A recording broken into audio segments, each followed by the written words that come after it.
अस्सलाम वालेकुम दोस्तों। तो मैं ਤੁਹਾਡਾ मेज़बान मियाँ मुहम्मद अफजल वट्टू। तो अज मैं आदे भरावां वास्ते ले आया, खास करके किसान भरावां वास्ते ਜਿਹੜੇ ਜ਼ਮੀਂਦਾਰਾ ਕਰਦੇ ਹੈਗੇ ਨੇ, ਛੋਟਾ ਕਰਦੇ ਨੇ ਜਾਂ ਵੱਡਾ ਕਰਦੇ ਨੇ, ਹੈ ਤਾਂ ਬੇਸਿਕਲੀ ਕਿਸਾਨ ਹੀ। ਤੇ ਅੱਜ ਮੇਰੇ ਜਿਹੜਾ ਟੌਪਿਕ ਹੈ ਨਾ, ਇਹ ਹੈਗਾ ਜਨਾਬ ਮਕਈ ਦੀ ਫਸਲ ਤੇ। ਇਹ ਮਕਈ ਦੀ ਫਸਲ ਮੈਂ ਬੀਜੀ ਹੋਈ ਜੇ, ਈਰੀ ਫਾਈਨ ਤਾਂ ਹੀ ਲਗਾਏ ਸਨ ਤੇ ਉਸ ਤੋਂ ਬਾਅਦ ਜਨਾਬ ਇਹ ਕਾਸ਼ਤ ਕੀਤੀ ਹੈ ਮੱਕੀ ਨੂੰ।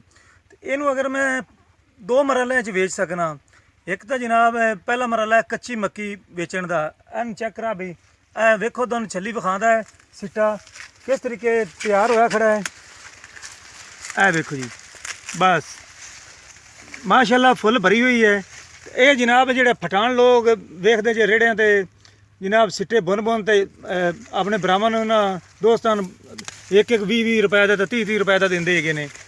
ਇੱਕ ਤਾਂ ਜਨਾਬ ਸੂਰਤ ਇਹ ਹੈ ਵੀ ਇਹਨੂੰ ਉਹਨਾਂ ਨੂੰ ਵੇਚ ਦਿੱਤੀ ਜਾਵੇ, ਤੇ ਦੂਸਰੀ ਸੂਰਤ ਇਹ ਹੈ ਵੀ ਰਵਾਇਤੀ ਤਰੀਕੇ ਵਾਲੀ, ਜਿਸ ਤਰੀਕੇ ਇਹਨੂੰ ਨਾ ਪਕਾ ਕੇ ਤਸੱਲੀ ਨਾਲ, ਜਦੋਂ ਇਹ ਥੱਲੇ ਪਰਦਾ ਖੁਸ਼ਕ ਹੋ ਜਾਂਦਾ, ਇਹ ਥੱਲੇ ਝੁਕ ਜਾਂਦੀ ਹੈ, ਫਿਰ ਇਹਨੂੰ ਕਟਾਈ ਕੀਤੀ ਜਾਂਦੀ ਹੈ ਤੇ ਫਿਰ ਇਹਨੂੰ ਖੁਸ਼ਕ ਕੀਤਾ ਜਾਂਦਾ। ਉਸ ਤੋਂ ਬਾਅਦ ਇੱਕ ਟਰੈਕਟਰ ਲਿਆਂਦਾ ਜਾਂਦਾ ਹੈ, ਉਹਦੇ ਪਿੱਛੇ ਇੱਕ ਮਸ਼ੀਨ ਹੁੰਦੀ ਹੈ, ਉਹਦੇ ਵਿੱਚ ਇਹਨੂੰ ਗਾਹ ਕੇ ਨਾ ਤੇ ਤਕਰੀਬਨ ਇਹਦਾ ਮਿਕਸਚਰ ਕਹਿੰਦੇ ਹੈਗੇ ਨੇ, ਉਹਨੂੰ ਪੂਰਾ ਕਰਕੇ ਤੇ ਫਿਰ ਖੁਸ਼ਕ ਕਰਕੇ ਮੰਡੀ 'ਚ ਵੇਚੀ ਜਾਂਦੀ ਹੈ। ਦੂਸਰਾ ਤਰੀਕਾ।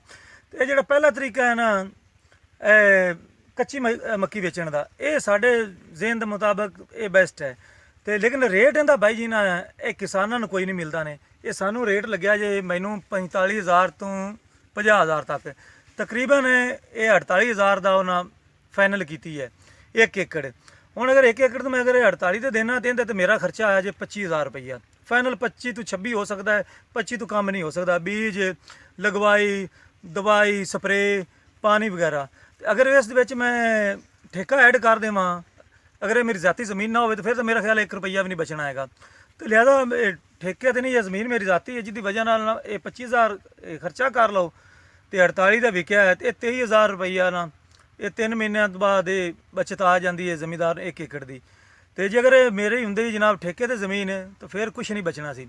ਹੁਣ ਮੈਂ ਇਹ ਮੇਰੀ ਗੱਲ ਸਮਝ 'ਚ ਨਹੀਂ ਆਉਂਦੀ ਵੀ ਇਹ ਇੰਨੀ ਮਹਿੰਗਾਈ ਹੋਣ ਤੇ ਮਹਿੰਗਾਈ ਦਾ ਰੋਣਾ ਵੀ ਰੋਂਦੇ ਨੇ ਪੂਰੇ ਮੁਲਕ ਵਿੱਚ। ਇਹ ਕਿਸਾਨ ਤਾਂ ਫਿਰ ਕੁਛ ਵੀ ਨਹੀਂ ਲੱਭਦਾ ਨਾ। ਅਗਰ ਮਹਿੰਗਾਈ ਹੁੰਦੀ ਤਾਂ ਕਿਸਾਨ ਨੂੰ ਜ਼ਰੂਰ ਲੱਭਿਆ। ਇਹਦੇ ਜਿਹੜਾ ਫਾਇਦਾ ਕਮਾਉਂਦਾ ਹੈ ਨਾ, ਸਭ ਤੋਂ ਜ਼ਿਆਦਾ ਫਾਇਦਾ ਕਮਾਉਂਦਾ ਜੇ ਅਗਰ ਇਹ ਮੰਡੀ ਵਿੱਚ ਲਿਜਾਣੇ ਟਰੱਕ ਭਰ ਕੇ ਇਹਨਾਂ ਸਿੱਟਿਆਂ ਦਾ। ਤੇ ਉਹ ਜਿਹੜੇ ਮਿਡਲਮੈਨ ਬੈਠੇ ਹੁੰਦੇ ਨੇ ਨਾ, ਆੜ੍ਹਤੀ ਹਜ਼ਰਾਤ, ਇੱਕ ਟਰੱਕ ਅਗਰ 16 ਫੁੱਟਾ ਲੰਬਾ ਹੈ ਜਾਂ 18 ਫੁੱਟਾ ਲੰਬਾ ਹੈ, ਉਹਦੇ ਵਿੱਚ ਤਕਰੀਬਨ ਪੌਣੇ 2 ਏਕੜ ਦੀ ਮੱਕੀ ਜਿਹੜੀ ਨਾ ਪਾਈ ਜਾਂਦੀ ਹੈ।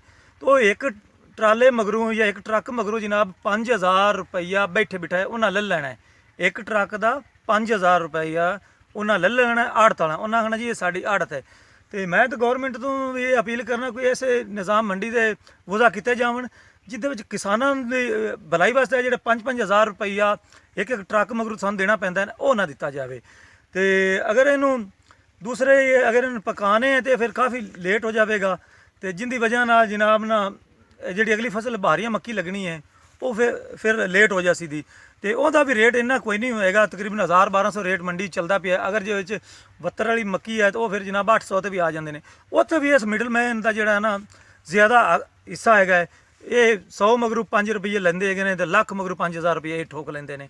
ਤੇ ਬਸ ਇਹ ਮਸਲਾਹਤ ਹੈਗੇ ਨੇ ਜ਼ਮੀਂਦਾਰਾਂ ਦੇ। ਤੇ ਮੈਂ ਆਇਆ ਕਿ ਵੀ ਕਿਉਂ ਨਾ ਮੈਂ ਅੱਜ ਮੱਕੀ ਤੇ ਵੀਡੀਓ ਬਣਾਵਾਂ ਤੇ ਆਦੇ ਦੋਸਤਾਂ ਨੂੰ ਦੱਸਾਂ ਵੀ ਇਹਨਾਂ ਦੋਨਾਂ 'ਚ ਕੱਚੀ ਵੇਚ ਦੇਣਾ ਬਿਹਤਰ ਹੈ ਜਾਂ ਮੈਨੂੰ ਇਹਨੂੰ ਪਕਾ ਕੇ ਵੇਚਣਾ ਉਹ ਬਿਹਤਰ ਹੈ। ਇਹਦੇ ਬਾਰੇ ਕਮੈਂਟ ਕਰਕੇ ਲਾਜ਼ਮੀ ਦੱਸਿਆ ਹੈ, ਕਿਉਂਕਿ ਮੇਰੇ ਇਲਾਕੇ 'ਚ ਹਰ ਕਿਸਾਨ ਨੇ 10 ਤੋਂ 20 ਏਕੜ 5 ਏਕੜ ਇਹ ਮੱਕੀ ਜਿਹੜੀਆਂ ਨੇ ਈਰੀ ਫਾਈਨਾਂ ਤੋਂ ਬਾਅਦ ਬੀਜੀ ਹੋਈ ਹੈ। ਤੇ ਇਹ ਮਾਮਲਾ ਹੈ ਤੇ ਇਹ ਤੁਹਾਨੂੰ ਮੈਂ ਦੱਸ ਦਿੱਤਾ ਹੈ। ਤੇ ਬਾਕੀ ਹੁਣ ਮੇਰੀ ਗੌਰਮੈਂਟ ਤੋਂ ਵੀ ਅਪੀਲ ਹੈਗੀ ਹੈ ਤੇ ਮਿਹਰਬਾਨੀ ਕਰਕੇ ਕਿਸਾਨਾਂ ਦੇ ਬਾਰੇ ਨਾ ਕੁਛ ਸੋਚਣ ਤੇ ਸਾਡੇ ਪੱਲੇ ਵੀ ਕੁਛ ਨਾ ਕੁਛ ਪਾਵਣ। ਤੇ ਆਹ ਮਿਡਲਮੈਨ ਤੋਂ ਸਾਡੀ ਨਾਲ ਜਾਨ ਛੁਡਾਓ, ਕਿਉਂਕਿ ਇਹ ਬਹੁਤ ਜ਼ਿਆਦਤੀ ਕਰ ਰਹੇ ਨੇ। ਇੱਕ ਟਰੱਕ ਪਿੱਛੋਂ 5,000 ਤੇ ਲੱਖ ਮਗਰੂ ਵੀ 5,000 ਲੈ ਲੈਣਾ ਹੈ। ਤੇ ਲੈਣਾ ਵੀ ਇਸ ਤਰੀਕੇ ਕਿ ਉਹਨਾਂ ਦੇ ਘਰੀ ਜਾ ਕੇ ਮੰਡੀ ਦੇ ਚੀਜ਼ਾਂ ਪਹੁੰਚਾਉਣੀਆਂ ਨੇ, ਕਿਰਾਇਆ ਅਲੱਗ ਤੋਂ ਭਰਨਾ ਹੈਗਾ। ਤੇ ਅਗਰ ਖੁਦ ਦਾ ਹੈਗਾ ਟਰਾਲੀ ਟਰੈਕਟਰ ਤਾਂ ਉਹਦੇ 'ਚ ਫਿਰ ਡੀਜ਼ਲ ਦਾ ਖਰਚਾ ਆਉਂਦਾ ਹੈ, ਖਰਚੇ ਕਾਫੀ ਹੈਗੇ ਨੇ। ਤੇ ਬੱਚਤ ਜ਼ਮੀਂਦਾਰ ਨੂੰ ਕੋਈ ਨਹੀਂ ਹੈਗੀ ਜੇ। ਤੇ ਹੁਣ ਮੈਂ ਤੁਹਾਡੇ ਸਾਰੇ ਦੋਸਤਾਂ ਦੀ ਇਜਾਜ਼ਤ ਚਾਹਨਾ ਤੇ ਤੁਸੀਂ ਮਿਹਰਬਾਨੀ ਕਰਕੇ ਕਮੈਂਟ ਕਰਨਾ ਹੈ।